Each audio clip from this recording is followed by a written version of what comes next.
Hi friends, ఈరోజైతే నేను ఒక మంచి కారప్పొడి అయితే చేశానండి. మంచి కారప్పొడి ఎందుకంటున్నానంటే ఇది హెల్త్కి ఎంతో మంచిదనమాట. మన స్కిన్కి ఏంటి, హెయిర్కి ఏంటి, మన ఆరోగ్యానికి ఏంటి చాలా మంచిదనమాట.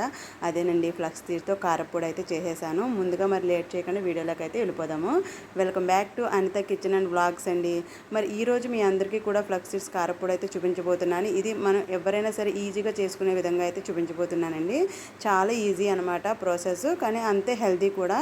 మన ఇది ఒకసారి ఒక ముద్ర అంటే అన్నం తినేటప్పుడు ఒక ముద్రలో నెయ్యి వేసుకుని కలుపు తింటే చాలా బాగుంటుందండి. ఈ వర్షాకాలంలో ఇలాంటి ఒక కారపొడి వేసుకుని తింటే కొంచెం దగ్గు జలుబులకు దూరంగా ఉండొచ్చు అనమాట.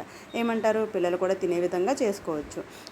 దీనికోసం ముందుగా అయితే గ్యాస్ మీద ప్యాన్ పెట్టుకుని అందులో ఫ్లక్స్ సీడ్స్ అయితే ఫ్రై చేసుకోవాలండి. లో ఫ్లేమ్లో పెట్టుకుని, లేదంటే త్వరగా మాడిపోతాయి అనమాట. అవి ఒక 2-3 మినిట్స్లో ఫ్రై అయిపోతాయండి. అలా ఫ్రై అయ్యేటప్పుడు మనకి చిటపట తెలుస్తుంది అనమాట. అవి వేగుతున్న కొద్ది మంచి స్మెల్ కూడా వస్తుంది.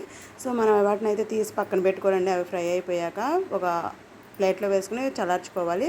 నెక్స్ట్ ఇంకా అదే ప్యాన్లో ఆయిల్ వేసి పచ్చెనపప్పు, జీలకర్ర, ధనియాలు, మినపప్పు వేసి ఫ్రై చేసుకోవాలన్నమాట. అవి కూడా కొంచెం ఫ్రై అయ్యాక తీసేసి పక్కన పెట్టుకుని అందులోనే ఆ ప్యాన్లోనే ఎండుమిర్చి అండ్ కరివేపాకు కూడా వేసుకోవాలి. చింతపండు కూడా వేసేసుకుని ఫ్రై చేసుకుని ఇవన్నీ ఒక ప్లేట్లో తీసి చల్లార్చుకోవాలండి. సో వీడియోలో చూపిస్తున్న విధంగా నేనైతే పిల్లలకు కొంచెం కారం తక్కువగానే తింటారు కూడా కారం తక్కువగానే వేసుకుని, మీరు ఇంకా కారం ఎక్కువ వేసుకున్నా పర్లేదండి. కారప్పొడిలో కారం ఎక్కువ ఉంటేనే బాగుంటుంది. నేను సరిపడగా వేసుకున్నాను. సో చూస్తున్నారు కదా, ముందుగా అన్నీ కూడా ప్యాన్లో వేసుకుని చల్లార్చుకున్నాక ఇంకా మిక్సీ జార్ నీట్గా, అంటే తడి లేకుండా పొడిగా నీట్గా తుడుచుకుని అందులో వేసుకుని ఈ మనం ఫ్రై చేసుకున్న అన్నీ కూడా అందులో వేసుకుని మిక్సీ పట్టుకోవడమేనండి.